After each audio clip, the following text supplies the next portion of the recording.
문재인 정부의 22번째 부동산 대책이 발표됐습니다. 전세를 끼고 집을 사는 이른바 갭 투자를 원천 차단하겠다는 내용인데요. 먼저 전효선 기자가 보도합니다. 정부는 6.17 부동산 대책을 통해 갭 투자를 원천 봉쇄하겠다는 의지를 내비쳤습니다. 국토부에 따르면 강남 4구의 갭 투자 비율은 72.5%를 기록했습니다.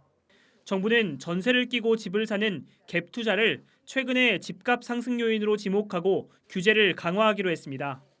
이번 조치로 투기 지역과 투기 과열 지구에서 3억 원이 넘는 아파트를 살 때 전세 대출 보증이 제한됩니다. 또 전세 대출을 받은 후 3억 원 이상 아파트를 매수하면 기존에 받은 전세 대출은 즉시 회수됩니다. 이와 함께 정부는 법인의 주택 구매에 대한 규제도 강화하기로 했습니다. 주택 매매 임대사업자의 주택담보대출은 앞으로 전면 금지되고 양도소득세도 지금보다 더 높아집니다. 특히 예상 밖의 강도 높은 규제로 재건축 조합원의 분양권 자격도 제한해 향후 논란이 될 것으로 보입니다. 구체적으로 서울 등 수도권 투기과열 지구의 재건축 조합원은 2년 이상 실거주해야 분양권을 받을 수 있습니다. 만약 2년 거주 요건을 채우지 못할 경우 분양권은 나오지 않고 기존 아파트는 현금 청산해야 합니다.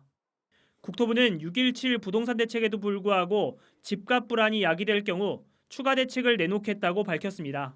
정부는 앞으로도 서민들의 내 집 마련 기회를 확대하고 주택시장의 안정적인 관리를 위해 최선을 다하겠습니다. 아울러 필요하다면 언제든지 강력하고 즉각적인 조치를 일관되게 이어나가겠다는 것을 약속드립니다. 또다시 규제를 통해 부동산 투기와의 전쟁에 나선 정부. 다만 전국토가 규제 지역으로 묶일 날이 멀지 않아 내 집 마련 실수요자의 걱정은 더욱 커질 것으로 보입니다. 한국경제TV 전유성입니다.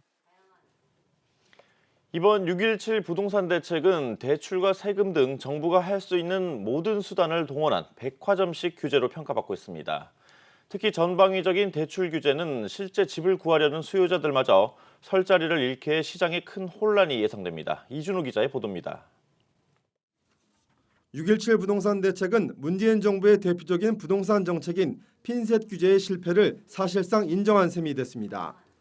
집값이 많이 오른 특정 지역만 규제를 하다 보니 풍선 효과가 나타나자 아예 규제 지역을 통으로 묶는 초강수를 둔 겁니다. 이번 대책으로 휴전선 인근을 제외한 수도권 전역에 고강도 규제책이 적용되면서 적지 않은 파장이 예상됩니다. 규제 지역으로 묶이면서 1차적으로 대출이 차단돼서 추가적인 수요가 유입되거나 늘어나는 것은 어려울 것으로 보입니다. 전반적으로 거래가 다시 좀 조정되면서 상승세도 둔화될 가능성이 있습니다. 하지만 새로운 규제 지역 역시 집값이 오를 대로 오른 상황이어서 또 다른 뒷북 대책이라는 비판을 피하기는 어려워 보입니다. 결국 해당 지역에서 실제로 집을 구하려는 수요자들만 대출 규제로 이러지도 저러지도 못하는 상황에 놓일 전망입니다. 6.17 부동산 대책의 또 다른 칼날은 강남권을 비롯한 주요 재건축 단지를 정면 겨냥했습니다. 우선 조합원이 낡고 오래된 집에 이른바 몸테크로 2년간 거주하지 않으면 분양권을 주지 않기로 했습니다. 또 안전진단 기준도 강화되면서 구조적인 결함이 없는 한 안전진단을 통과하기에는 사실상 어렵게 됐습니다. 강남은 물론 목동과 상계, 중계, 하계동 일대 재건축 단지들의 사업 추진에 직접적인 타격이 예상됩니다. 전문가들은 부동산 시장의 단기적인 충격은 불가피하겠지만 집값을 잡기에는 한계가 있을 것으로 내다봤습니다. 새로운 그 규제가 나오면 그 규제를 피하는 또 다른 것들을 연구하고 생각을 해서 그런 것들이 계속 무한반복되고 있다는 느낌이 들어서 그 수요 안정책을 이제 쓰기에는 너무 주변 환경이 거시적 상황이 좀 어려운 것이 좀 유동성이 어마어마한 상태에서 돈이 갈 데가 없어요. 집값 안정을 위해 양질의 주택 공급만이 해법이라고 전문가들은 입을 모으고 있습니다. 그런데 정부가 수요 억제책을 또다시 꺼내들자 비규제 지역으로 수요가 몰리고 분양시장만 과열시킬 것이라는 전망이 벌써부터 나오고 있습니다. 한국경제TV 이준호입니다. 이번 부동산 대책으로 대출이 묶이게 되면 은행 역시 영향을 받을 수밖에 없을 텐데요. 실수요자에 대한 규제가 빠져 있어 영향이 크지 않다는 시각도 있지만 투기과열지구 확대나 임대사업자 대출 규제로 은행의 수익 악화는 불가피해 보입니다. 계속해서 장슬기 기자입니다. 정부가 3억 원 초과 주택의 전세 대출과 임대 사업자의 주택 담보 대출을 전면 금지하면서 은행의 수익성 악화도 불가피해졌습니다.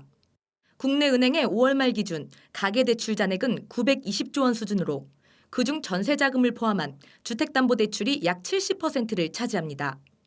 이번 규제로 당장 주택 담보 대출과 전세 자금 대출 확장에 제동이 걸리면서 신용 대출이나 기업 대출에 집중할 수밖에 없는 상황에 놓인 겁니다.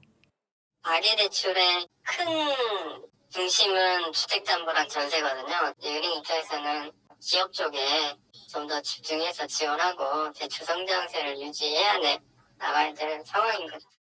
하지만 주택대출에 비해 리스크가 높은 신용대출로 수요가 몰릴 경우 은행의 부담도 커질 수밖에 없습니다.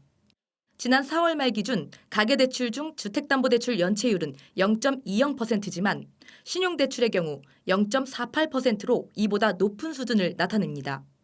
다만 실수요자에 대한 주택담보 비율 규제 등이 이번 대책에서 빠진 만큼 은행에 미치는 충격이 우려했던 것보다는 크지 않을 것이란 시각도 있습니다.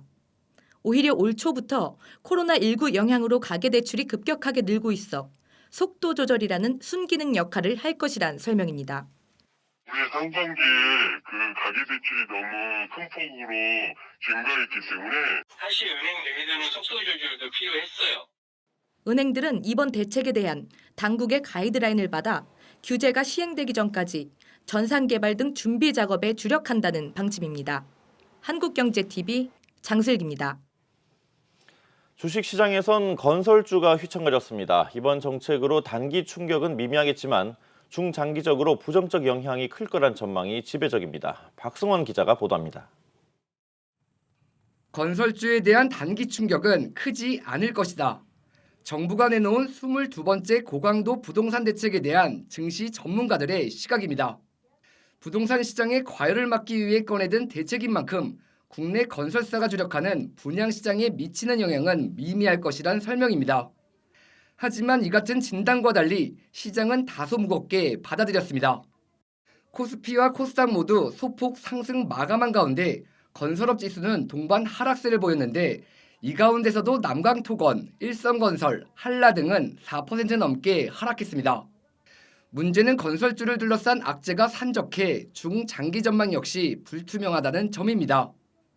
당장 남북 사이의 갈등 격화로 대표적 남북 경협주인 건설주의 투자 심리가 위축되는 가운데 코로나19 여파에 따른 상업용 부동산 시장의 직격탄을 고스란히 받을 것으로 보이기 때문입니다. 이제 상업용 부동산 쪽이 확실하게 안 좋아지고 있긴 하거든요. 때문에 이쪽에 대한 영향은 건설주도 좀 받을 것 같아서 업황 자체는 슬로우하게나마 조금 이 침체기로 들어가고 있다고 생각을 해요. 무엇보다 정부의 부동산 규제가 추가로 더 나올 수 있다는 불확실성이 건설주의 발목을 잡을 것이란 진단입니다. 일단 반복적으로 나오는 부분에 대해서 투자자들이 둔감도 해졌지만 더불어서 강하게 베팅할 수도 없는 그냥 그런 느낌으로 이해를 하고 있어요. 정책이 반복적으로 나오다 보니까 주가에는 계속 저항 요소가 될 거다. 집값을 잡기 위해 고강도 부동산 대책을 내놓은 정부. 중장기적으론 집값 대신 건설주를 잡을 것이란 시각이 나오는 만큼 보수적인 관점에서 종목별 선별 투자가 필요하다는 조언입니다. 한국경제TV 박승원입니다.